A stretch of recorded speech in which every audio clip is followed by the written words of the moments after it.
Hello and welcome back to Coding with Unity. Today, we'll be updating the way our user interface displays the items so that it's not updating every single slot in our inventory every single frame to only updating the slots that have changed that frame. So before, it was looping through every slot in every inventory in the game and making sure it was displaying the right item.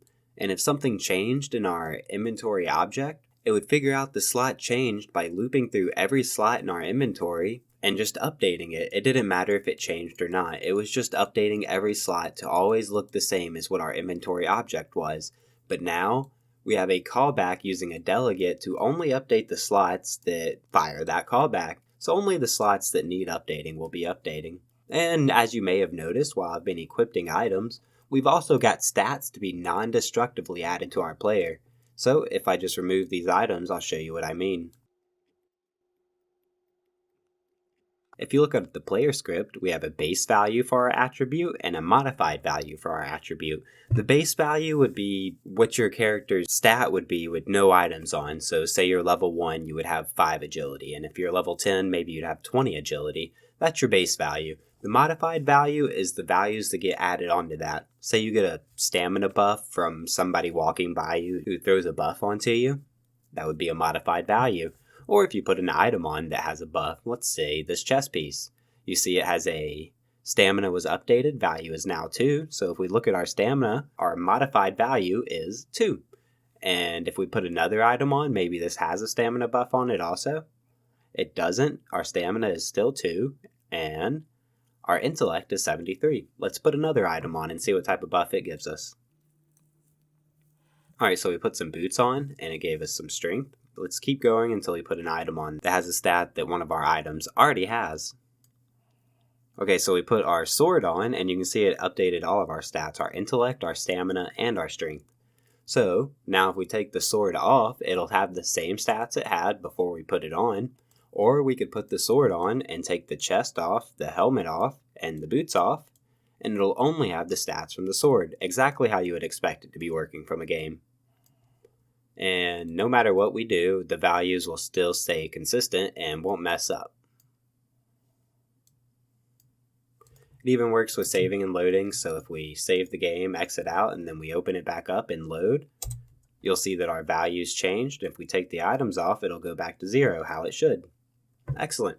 So let's figure out how we did this. The first thing we're going to do is do the slot updating so that we can have our slots not updating every single frame and only have them update when they need to update.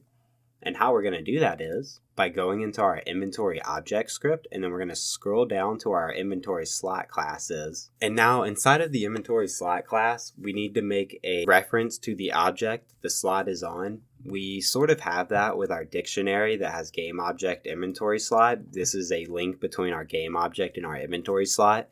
But we would have to do a loop through our dictionary to find the game object, because in our current dictionary, we use the game object as the key, which returns the inventory slot, but we need to find the game object based off the inventory slot. So the way we're going to do that is by just storing it on our inventory slot. So we need to make it non-serializable so it doesn't try to save it when we save our inventory out. So that's the first thing we'll do is put system.non-serializable. Then we can say public game object slot.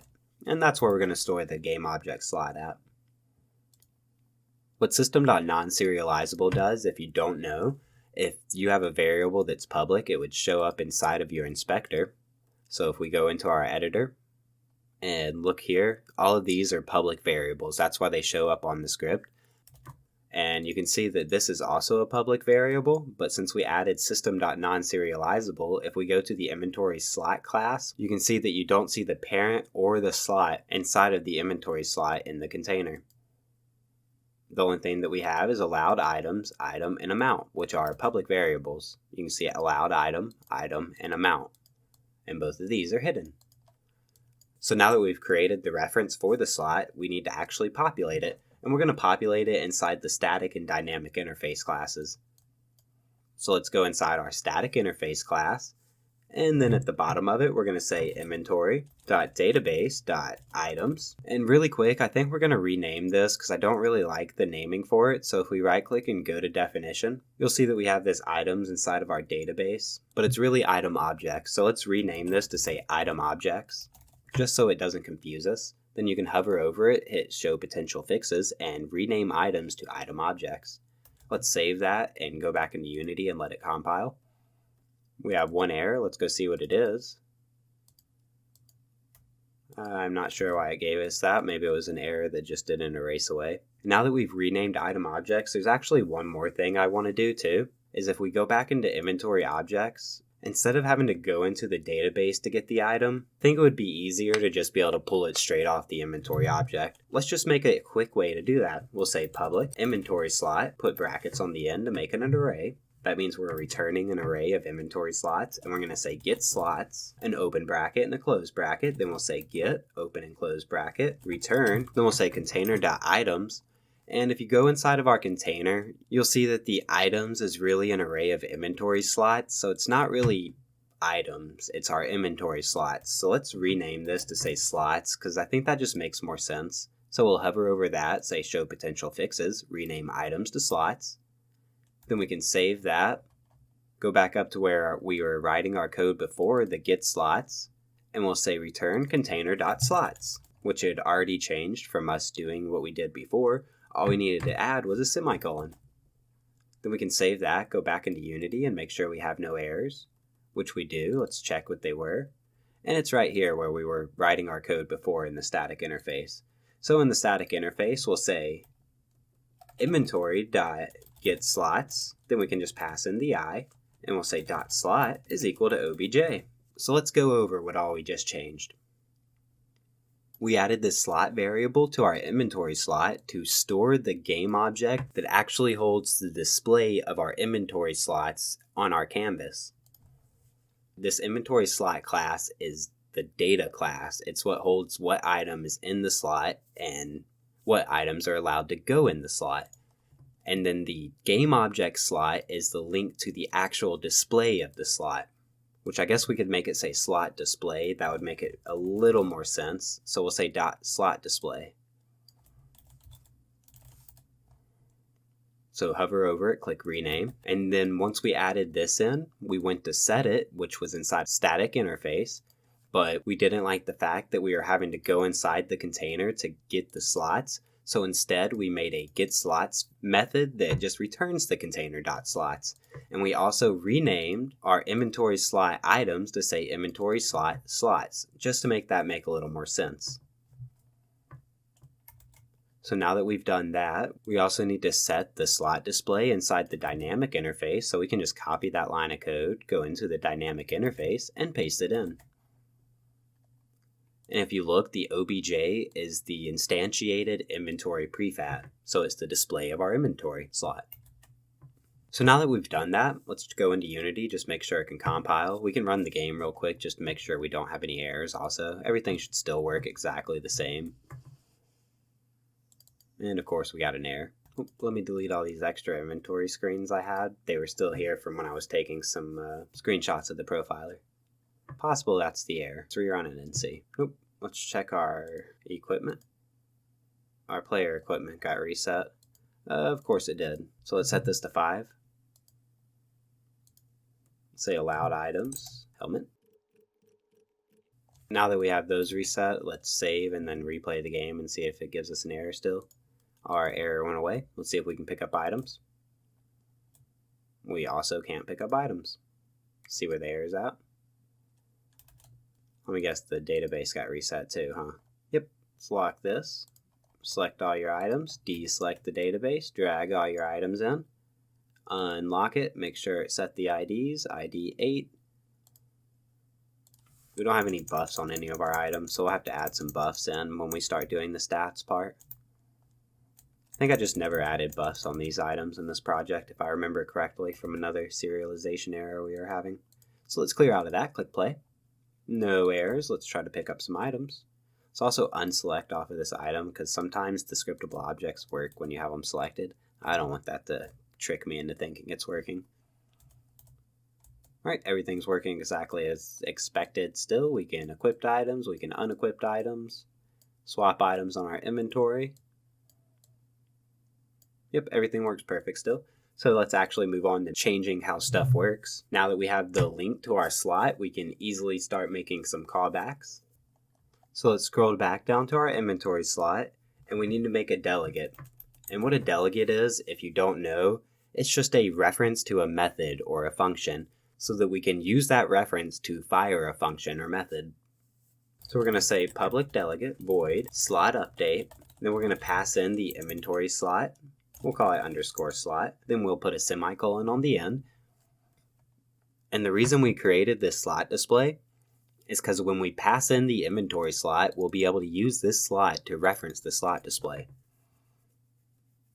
Now that we have a delegate, let's put the delegate inside of our inventory slot. We also need to make this non-serializable so that our save system doesn't try to save out our delegate. We would make it private, but we need a link to it from another class, so we're unable to make it private, but we don't want to serialize it. So we'll add the system.non-serialized. So we'll say public slot updated, or slot update. I guess slot updated makes a little more sense because it's firing when the slot gets updated. So we'll say slot updated on after update. Then we're going to make one more and call it on before update. The reason we're doing this is so we can fire code before and after the slot gets updated.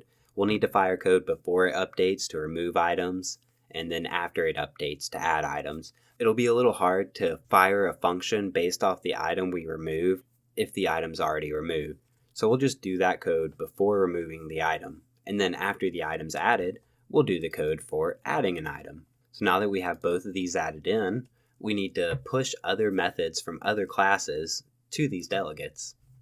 So if we go into our user interface class, we're going to make a callback for updating the slot display. So this code here, instead of doing a for each loop over every single slot, we're going to wait for a callback to fire saying the slot was updated, then we'll run this code.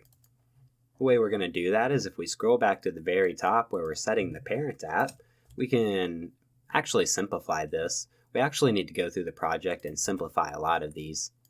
So if we just go ahead and copy container.slots, don't copy the first dot, and don't copy the bracket I bracket. Then on your keyboard, hit Control F, click this arrow right here so you have two boxes. The first box should have auto put container.slots in if it was copied. If it didn't, just Control paste container.slots in.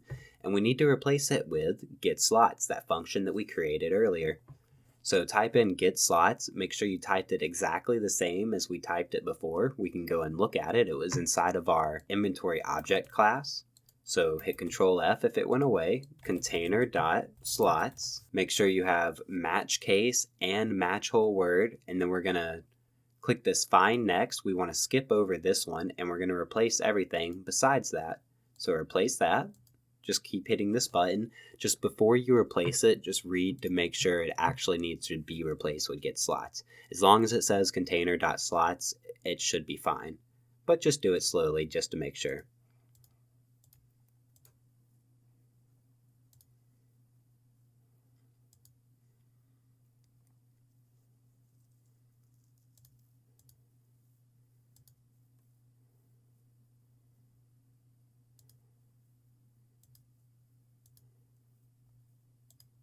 Alright, so we've updated everything with getSlots.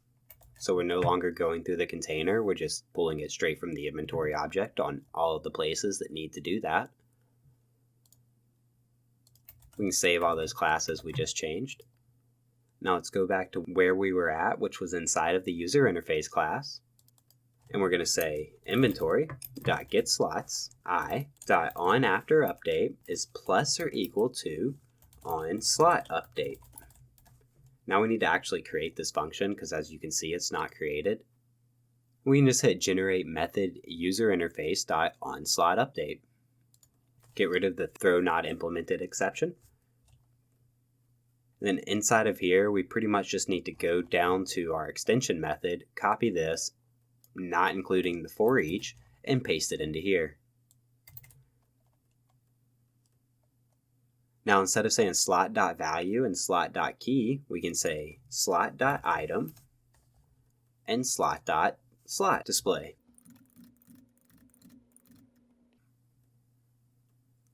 Then we can just get rid of the .value.amount, so it can just say slot.amount.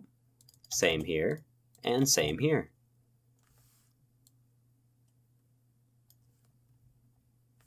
It also just needs to say slot.item.id and not have to say slot.item.item. Now that we did that, we can go to our update function, and we're just going to line out the entire update function. Let's go back into Unity and see if we can pick up items. Knowing this project, it's not going to work.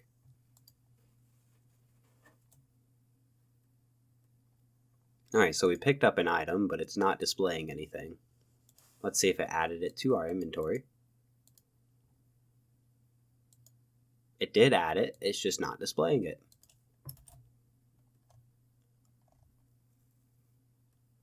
And the reason is because we never actually invoked this method. So we need to go back into our inventory object, scroll down to the inventory slot class. At least this time it's my fault, not Unity's fault, that this isn't working.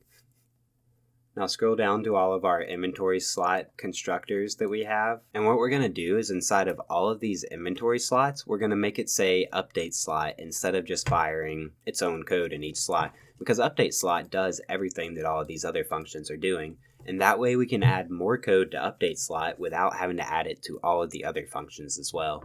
Because we have a bunch of functions that pretty much do the same thing, just slightly different for different circumstances. So we're going to take update slot, paste it inside a public inventory slot, and then just copy and paste the things that it was setting into the header. And we're just going to do that on each of these functions.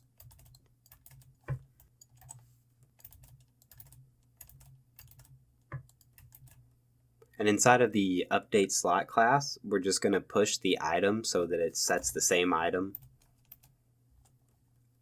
And then on amount, just put amount plus or equal to value over the 0.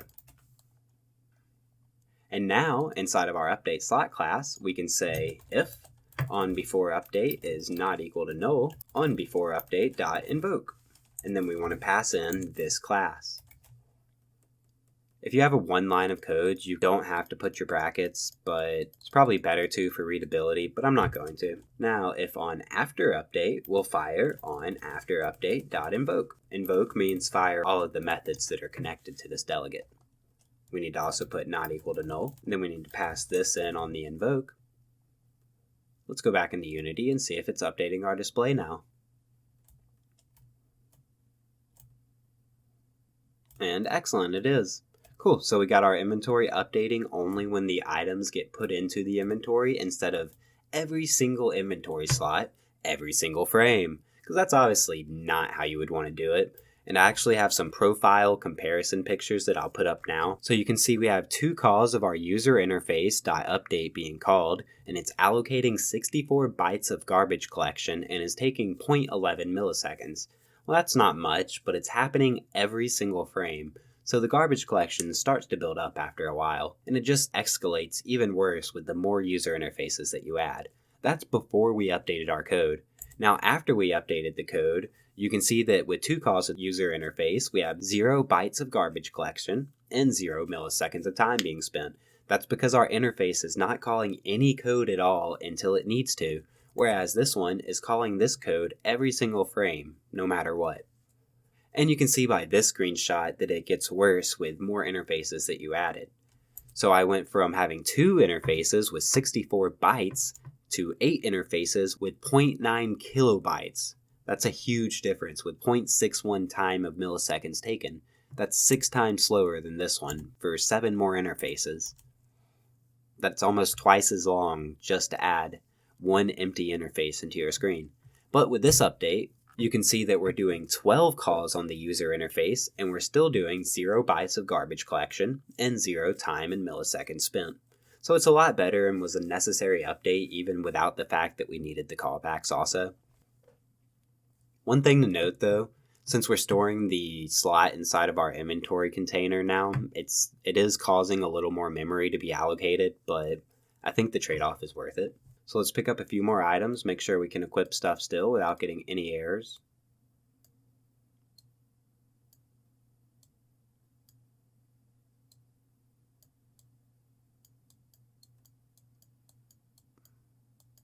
Excellent, I don't see any errors. Things seem to be working perfectly.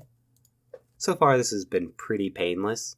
If you have any comments about this part of the video so far, paste a comment down below and let me know that the question is for the first half of the video. And then if you have questions from here on out, let me know it's questions for the second half of the video.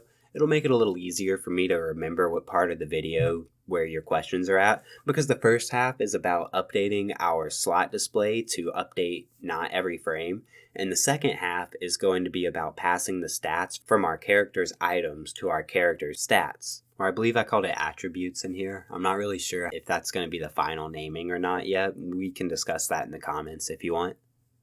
You can let me know what you think a better naming for the attribute or the stat on your character is. So right now the stat on the item is called an item buff, and on your character I'm going to be calling it an attribute, and it's a bit confusing I suppose. So if you can think of a better naming for the item buffs and the stats and the attributes, just let me know and we'll rename it. I put a little thought into it, but I figured I would just go ahead and get the video made instead of worrying about renaming things, and then we can just refactor it as we go like we were kind of doing in this video. Hopefully that'll keep us from needing a dedicated refactoring video, but we'll probably still end up needing another one of those down the line, maybe at the end of the series, hopefully.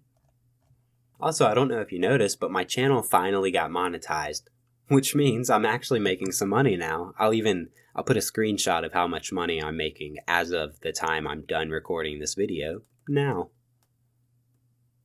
You can see I'm making quite a bit of money, huh?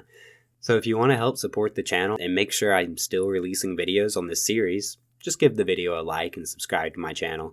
You can also join my Discord channel in the link below. I post frequent updates about the inventory system that I'm working on, or just whatever I'm working on, and we're able to discuss it. And I'm also very good about answering questions. I usually answer everybody's questions if somebody in the Discord hasn't already answered it. So yeah, join the Discord, be a part of the community, and help my channel grow. But moving on, now that we have the slots updating, we need to pass stats to our character. And I showed you before, we'll go back into that project now, and I'll bring it up while we discuss it. If we look at our player script, he has an array of attributes, and the attribute has a type for agility, intellect, stamina, and strength. Now we have a base value and a modified value. The base value is the value that is equal to what level you are, and the modified value is the value that is equal to all the buffs or debuffs that are applied to your character. A modified value can be a buff or a debuff, it doesn't matter which one it is. And I'll also be showing you how to use these modified values for potions and things like that. So since we're storing the base value and the modified value separately, we're able to remove the modified value without messing with the base value. Now you're probably thinking, what, are we just adding stats to a single number? So we have two ints, a base value and a modified value int? No, the modified value is actually a list of modifiers, which is an interface class that we'll be adding that's going to add all of the modifiers together, and then once it does the math for those modifiers, it'll apply that to your base value. So it's completely non-destructive. And I think because this is a little complicated, we're going to take a look at the script before we start to write it. So here's our modifiable int class. If it looks a little blurry, it's because I have my monitor DPI on 175%, and this script was open before I set the DPI, so the scaling makes it a little blurry. But you can see we have our base value, and we have which is private, and then we have a public base value that returns the base value, and when it gets set, it runs update modified value. And it's the same with here. We have a private modified value and a public modified value, which returns the private and has a private set. So you can't set the modified value directly. You're going to have to set it through a function or a method called add modifier, which is going to add to a list of modifiers, which we can go and look at what I modifier is. It's just an interface with one void in it, which is an add value, which references another value, and then adds the modifier value to the referenced value. So if we pass in test number of 10, it's referencing test number and say base value is 3. It'll add the base value of 3 to the test number and return 13. And it'll be setting the test number to that 13. So once we have our list of modifiers, we loop through all of our modifier values and we reference this value to add variable that we created.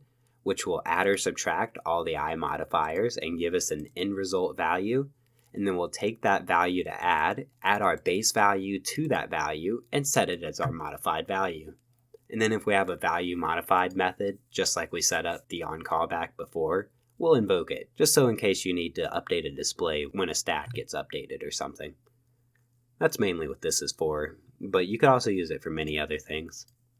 And then the same with add modifier, we have a remove modifier that looks at our list of modifiers and removes the modifier that we pass in, and then it re-updates the modified values.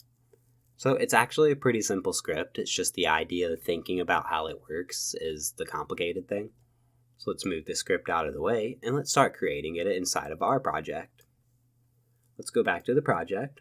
So let's make a new C# script. We're going to call it modifiable int. Then we can open that script up. Go back into Unity. We'll create another script, call it I modifiers. Open that script up. We actually want this to be a capital M, so make that a capital. Go back into Unity and rename the script to be a capital. Alright, so I modifiers, we can remove the mono behavior, replace the class with saying public interface, get rid of the start and update, and then add in the function I showed you before, which is the void add value ref int base value. Probably a better name would just be value instead of base value, but it's fine. Let's go back into our modifiable int class that we created. And the first thing, let's get rid of the mono behavior. Then let's serialize the class. And now let's create a delegate. We'll say public delegate modified event, public delegate void modified event. And this is for where I showed you before when we need a callback for when a value gets modified. We can get rid of the start and update that's inside of here. Let's make a serialized field, and it's going to be a private int base value. Then we'll say public int base value with a capital B, open bracket, close bracket, get, open bracket, close bracket, return base value, semicolon. Outside of the first close bracket, we'll say set, open bracket, close bracket, base value equals value, semicolon. Then after we set the base value, we're going to want to run our update modified value, which we don't have, but we'll go ahead and type it in. And we'll unline that later once we do have it. Now we need to make the modified value. So let's first do the serialized field, then private int modified value, open bracket, close bracket, get, return, modified value. Give it a lowercase m for the private one. Then we'll say private set, open closed, modified value is equal to value. Oops, we just wrote we messed up on that one, huh? Make that a capital then. And then we need to create the private version of it. Private int modified value. And there we go. We just did that a little backwards. Now let's say public event, modified event. I don't think you have to type the event. I'm pretty sure this is optional. I'm pretty sure I could just say public modified event and it would work fine. But I guess I get to show you two ways to do it. So we have our delegate set up. And now we'll create our constructor for creating the modified value. So we'll say public modifiable int. Then we want to pass in the event. So we'll say modified event method. And then we're going to set it to null so you don't always have to pass the event in. You only have to pass the event if you want to pass it. Then we'll say modified value is equal to base value. Not actually sure if we need to do that. We'll do some testing later to see if we do. Wrote the script a few days ago now, so might have put that in without really needing it. But we'll see. Maybe we do. Don't think we do though. Depends on how you want to make a game, I guess. So we'll say if method is not equal to null, we'll do value modified plus or equal to method. Now one other thing we need is our list of modifiers. So we'll say public list of I modifiers equals a new list. Then let's make a function for registering the mod event. So we'll say public void register mod event. Then we can say modified event method value modified plus or equal to method. Then we can just copy and paste this and say unregister event. Then we'll just make it a minus or equal instead of plus or equal. Now we need to make the function for updating the modified value. So we'll say public void update modified value. Then var value to add is equal to 0. Then we'll do a for loop over modifiers.count and we'll say modifiers I dot add value. Then we want to reference our value to add. Now we're going to say modified value with a capital M is equal to base value plus value to add. Then we'll say if value to add is not equal to null, or if value modified is not equal to null, meaning our delegate event, we'll say value modified dot invoke. Now let's make a method for adding the modifier. So we'll say public void add modifier. Then we'll pass in an I modifier, call it a modifier. We'll say modifiers.add, put an underscore on this. That'll make it a lot easier to not mess up. .add underscore modifier. Then we'll run the update modified value function that we created. And we can unline this also. Then we can just copy and paste this and rename it to remove modifier. And instead of add, we'll do a remove. That's our modifiable int class, so we can have non-destructive ints to add and remove ints to. And we set up our iModifiers class so that everything that has an iModifier extension is forced to have this add value class, so we can loop over it and loop over the add value function in each iModifier. And what this iModifier is for, if we go back to this other project, we'll go to our item object class, and you can see our item buff is now extending an iModifier, which means we have the add value function in here, and it's going to be saying the referenced int is just plus or equal to the value, which is our item bus value. Pretty simple. There's a few things we might end up changing with this. Like I said, I'm not sure about if we actually need to set the modified value to be equal to the base value. I'm trying to think of why we would need to.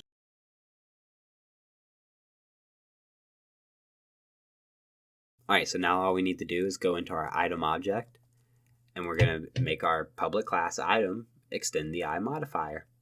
Or not our item buff, I mean. So we'll just type in our I modifier, then you can hover over it, show potential fixes, implement interface, and then get rid of the throw new system dot not implemented exception, and we'll replace it with base value plus or equal to value, which value is the value that we stored off of our generate value. Now that we have all of that done, we just need to run this add value function, which if we go back into our modifiable int, you can see here that add value is ran inside of our update modified value. And when we add and remove a modifier, it auto runs that function. So we really just need to run these add and remove modifier functions.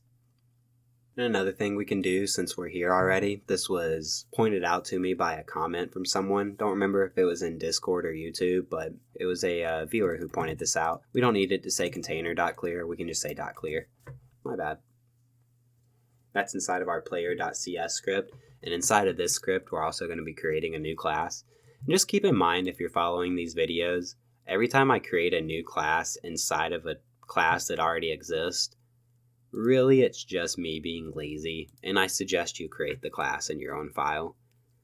It kind of keeps things organized. I mean, if you look at our inventory object, it's the inventory slot, and the inventory object in one class. So I guess it's sort of organized, but at the same time, if you don't remember your inventory and your inventory slot is inside of your inventory object, it can start getting pretty annoying trying to find code. So for bigger projects, I do suggest splitting all of that into different classes and organizing it the best you can inside of your project instead of inside the files themselves.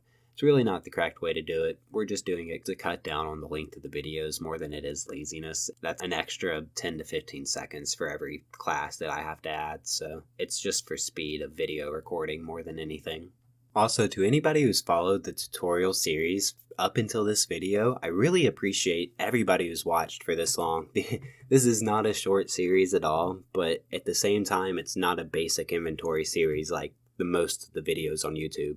We're actually making this production ready to be usable for a game. Sure, you might have to change how maybe the user interfaces work based off how your game works specifically. Or you might have to update what we're about to do with the attributes to fit with your character. But it shouldn't be more than just changing the int that you're storing your stat on to a modifiable int or to the attribute class that we're about to create. There's quite a few ways to do it, and we're probably going to be relooking at how we're doing it to make it a little more simplified with the passing the item buff to the character and trying to use the same file for all of that instead of making different files. But Let's get it working for now, and then we'll think about making it work better later. So let's add in our attribute class on our player. This class is going to hold what type of attribute the int is, and also our modifiable int class. And it's also going to store a link to our parent, just so if we access the attribute for anything, we'll know where it came from. So let's say the first thing we're going to do is put system.serializable, and then let's say public class attribute. Then we'll do another system.non-serializable, and this is where we're going to store the parents at. So we'll say public player parent. And now let's do a public attributes type. So this is the attribute that it is. Now it's also going to store the modifiable int class that we created, and we're going to call it value. Now let's create a function for setting the parent. So we'll say public void set parent. Then we'll pass in a player because the player is always going to be the parent. We might change this later. I don't know if this is going to be the final classes for the attribute and the item buffs, but the way it does work, the core of it's going to be the same. We might just do some code sugar or something to make it work a little easier and look a little better, but we'll see down the line. More when it becomes a problem than anything. It's not really good to refactor your code until you find you need to, because then you're going to get stuck in this never-ending loop of just making your code prettier and prettier, which you can always find a way to do something better, but we want to actually finish something. So let's get it finished. So we set the parent. Now we'll say value is equal to new modifiable int, and we want to pass in the attribute modified function that we haven't created yet. So let's create that function. We'll say public void attribute modified. And I'm not sure I like how I do this either. We might change this later, but for now it works perfect. Then inside of here, we're going to make it fire the callback function inside of our modifiable int. And the way we're going to do that is by passing this into here. So it's going to fire this function every time a modifiable int is updated. And this function is going to go into our parent. So let's go into our parent, which is the player class. Then above on application quip, let's type public void attribute modified. Then we can pass an attribute in so we know which one got modified. And we can say debug.log string.concat attribute.type quotes was updated exclamation mark value is now space comma attribute.value.modified value.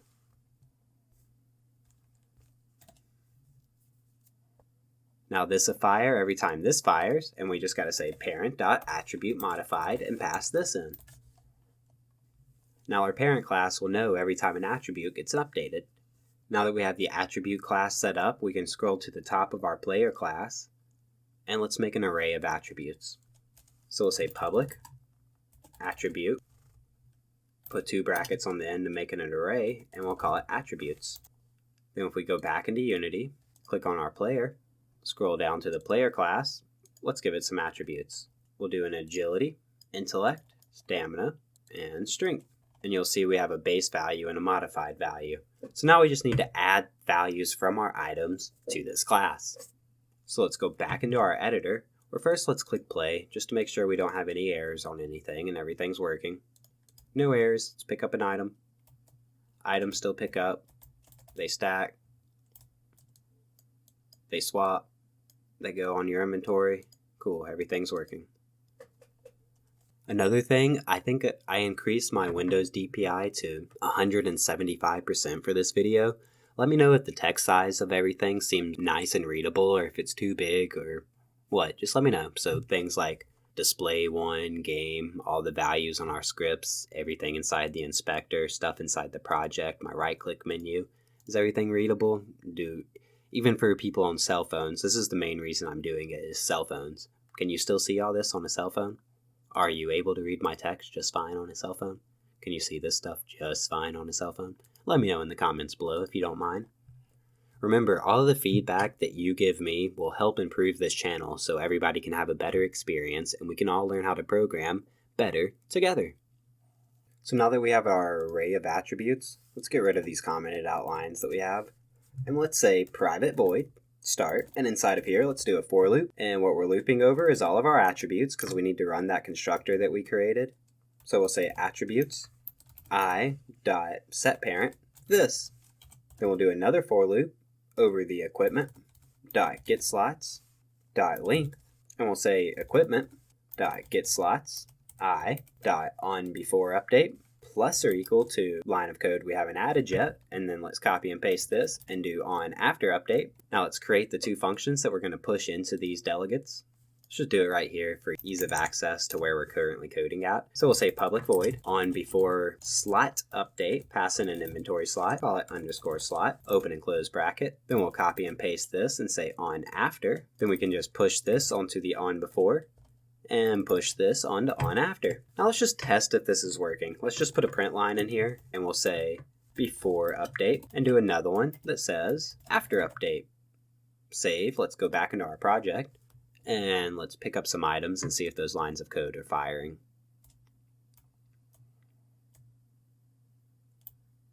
Okay, so nothing is firing. You're probably thinking that it's broken, but let's go back into our script and look at why. Maybe some of you who are astute and have good eyesight noticed.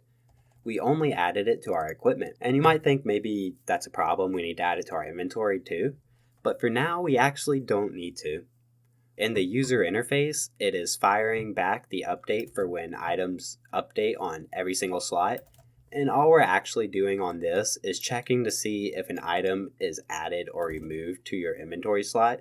So let's put on a piece of item and see what happens. Before update runs, then after update runs. Let's take it off, and they both ran again. So let's put on 2 more items. And you can see if we swap it, it runs 4 times because it updated that slot and this slot.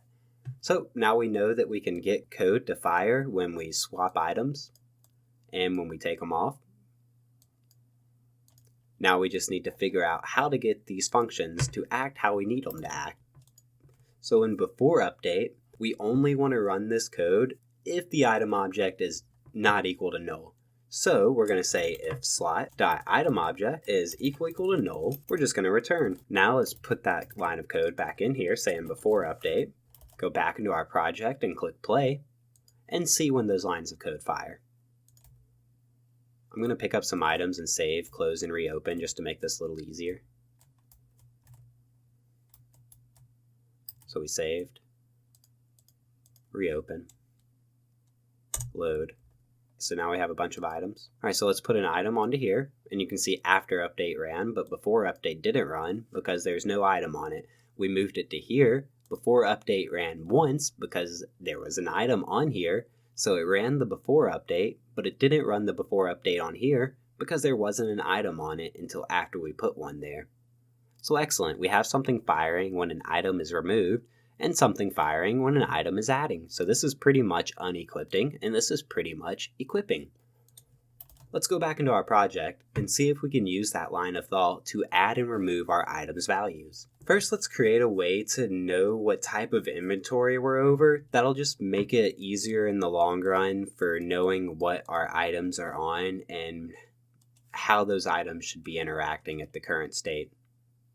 So let's go into our user interface class, and then let's go into the inventory object class. And inside of our inventory object class, let's make another enumerator list, and we'll say public enum interface type. And then let's make some types. We'll have one called an inventory, one called equipment, and one called chest. We don't have chest, but we can go ahead and add that in for when we do add chest. Now that we have interface types, let's put a way to determine what type of interface it is. So on our inventory object, we'll just say public interface type. Go back into Unity and let that compile. Let's go look at our interfaces that we have and set what types they are. So our player equipment is an equipment screen. Our player inventory is an inventory screen.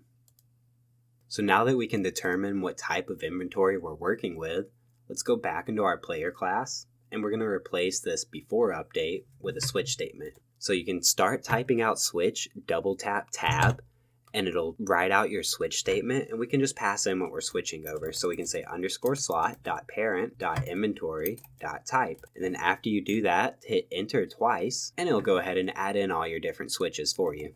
Now let's add in a line of code to let us know if we're removing an item from one of these areas. But if you remember, this is only going to fire if it's an equipment screen anyways. So let's just add it in the equipment screen. So we'll say print, quote, or we'll use string.concat, then put quotes, and we'll say removed, space, comma, underscore slot dot item object plus, or comma, quotes on, comma, underscore slot dot parent dot inventory dot type, comma, quotes, comma inside the quotes, and a space. We'll say allowed item, colon, space. Then we're going to list all of our allowed items for that inventory slot. And the way we're going to do that is by saying, comma, string dot join, parentheses, quote, comma, space, outside the quote, another comma, underscore slot dot allowed items, and now semicolon. That was one heck of a print line, but it's going to say removed name of item on inventory type, and then it'll list out allowed items. Beautiful line of code. Now we can just copy and paste this. Actually, let's copy and paste this entire switch statement, and we're going to replace after update with this. And instead of removed, we'll just say placed. Now let's save this, go back into Unity, let it compile, then we'll play the game, and we'll see how those debugs are firing. I think we can just load our inventory, right? You can see it already did a bunch of stuff. It was thinking it was placing items because of how our load code works, but it wasn't really, so don't really worry about that. Update slot was forcing that to run. Let's put a helmet on. You'll see placed helm 1 item object on equipment, allowed items helmet. Placed sword 4 on equipment, allowed items weapon. Placed sword 5 on equipment, allowed items shield and sword. Excellent. Everything seems to be working beautifully. I guess let's just pick up a pair of boots just to make sure. There's got to be a pair of boots around here somewhere, right? I guess not. I guess let's not test the boots. Not a big deal. Let's try to switch these items. Cool.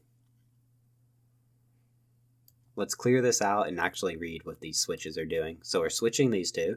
It removed sword 5, placed sword 4, removed sword 4, and placed sword 5. Beautiful. That's exactly what it should do. Now we just need to pass the stats of these items to our characters when these items get removed and added. This should be pretty easy since we have all the workflow for it set up. We just need to type in the code. Which the code is going to be a double for loop. We'll do the placing first, so adding the stat to it. We'll maybe refactor this later after I put a little more thought into it to make it cleaner. But for now, we're doing a double for loop. So we'll say for int I is equal to 0, I is less than, underscore slot, dot items, dot buffs, dot length. And then inside of this for loop, we need to do another for loop, and we'll say int j is equal to 0, j is less than attributes, dot length. And we need to check if the item buffs attribute type is the same as the attribute type on our player. We'll do that by saying if attribute j dot type is equal to underscore slot dot item dot buffs I dot stat, or what did I call it? Dot attribute. Cool, that makes a little more sense than stat. In my other project, I called it stat. Then we can say attributes j. The j and the I is very important. Make sure you type that correctly. I have a feeling I'm going to get quite a few comments about that. So attributes j dot value dot add modifier underscore slot dot item dot buffs I. Now let's look over this, make sure we have it right. So inside of the interface equipment, we're doing a for loop over the slots, items, buffs length, and a for loop over the attributes length using I and j. Then we're saying attributes j dot type is equal to slot item buffs I dot attributes. So if the attributes on your item is the same as the attribute on the character, we're going to take the attribute that's on your character, we'll look at the value of it, we'll add a modifier to it, which is the modifier from our item, which is underscore slot items buffs I. Excellent. That should add the modifier to our item. Let's just copy this, go to the on before slot update, paste this into here, and make sure that we replace add modifier with remove modifier.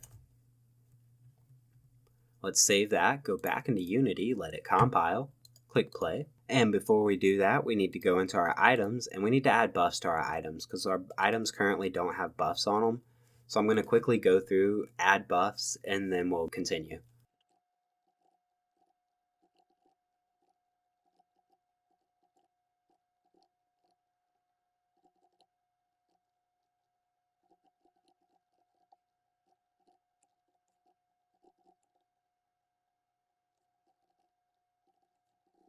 Alright, now that we set stats up on all of our items, let's click play and see if it passes the stats to our character. Go ahead and click on your character and we can scroll down and we can watch it on this inspector screen.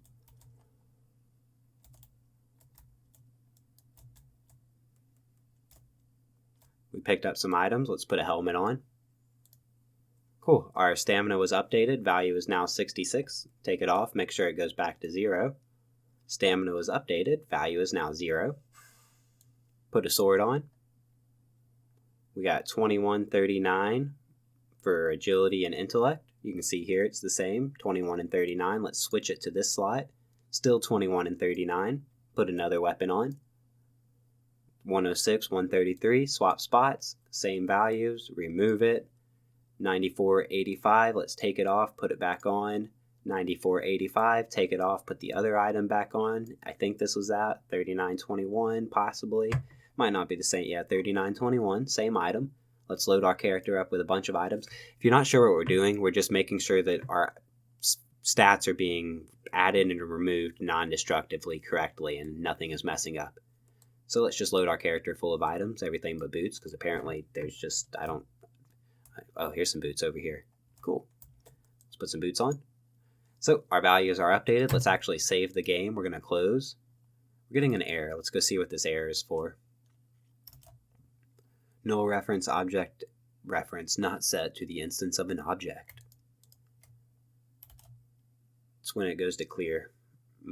It's trying to clear our equipment and for some reason it's not able to. Let's go into our clear function and see what it's doing. Which runs container.clear, which just slots.length, I++, remove item, which updates the slot with a new item and a 0. I think we just need to add in the item object equal to null into on after slot update also. Pretty sure that should fix that error. Clear it out. Click play. Let's just leave play. Yep, we're not getting the error anymore. Cool. Alright, let's try to load those items that we saved. Everything loaded. We have values on our character. Let's take the items off. I'm going to take them off sporadically, sometimes deleting, sometimes putting them in the inventory. Everything was set back to 0.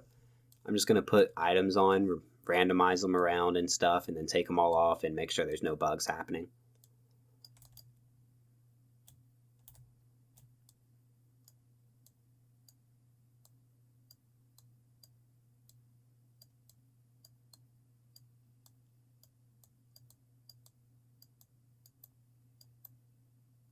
Alright, so we switched a whole bunch of items around, and now let's take them off.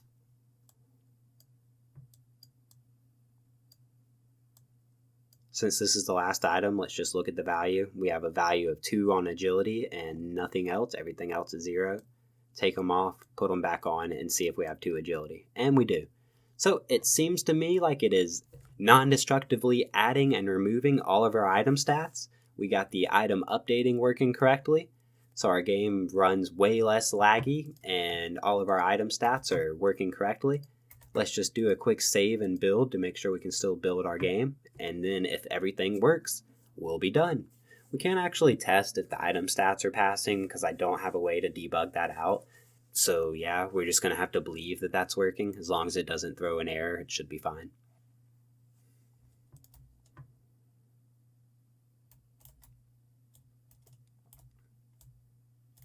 Alright, we have a bunch of items picked up. We have not gotten an error yet. And it also seems like that slight lagginess that we had in the last recording is gone also, so that's great. Try to put some items on just to make sure nothing breaks.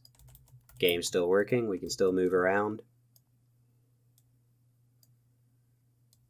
Let's just do a save real quick and make sure the saving's working. So we saved twice, I think 3 times really.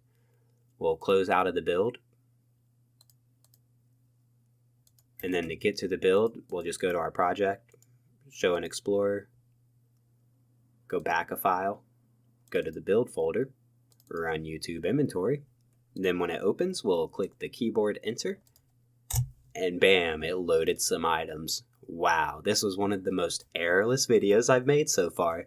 Excellent, that makes me quite happy, because it is really, really annoying when you edit the project for like 2 or 3 days in a completely separate project, then go to try to record it into another project, do everything the same, and then just get ridiculous errors. That was really frustrating in the last video.